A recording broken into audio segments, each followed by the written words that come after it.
И я вечером опять позвонил, и мне говорит, мы встречаемся с подругами в кафе Ева. Ну, улыбается, смеется. Это все-таки суд? Я не Уважаемый улыбаюсь, суд. я не улыбаюсь. Нет, вы не то, что улыбаетесь, вы смеетесь. Одну минуту. Я прошу не мешать, он же в свободном рассказе рассказывает. Нет, хорошо, Одну пусть дает в минуту. свободном Сохраняйте рассказе, но спокойствие, пожалуйста. понимает, что он в суде Сохраняйте находится. спокойствие. Подсудимый Бишимбаев. Подсудимый Бишимбаев, расскажите по обстоятельствам дела.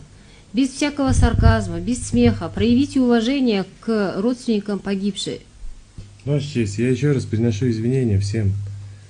Если я кого-то задел, речь не о том, что я проявляю сарказм. Просто когда у меня воспоминания об этом, это приятные воспоминания. Да?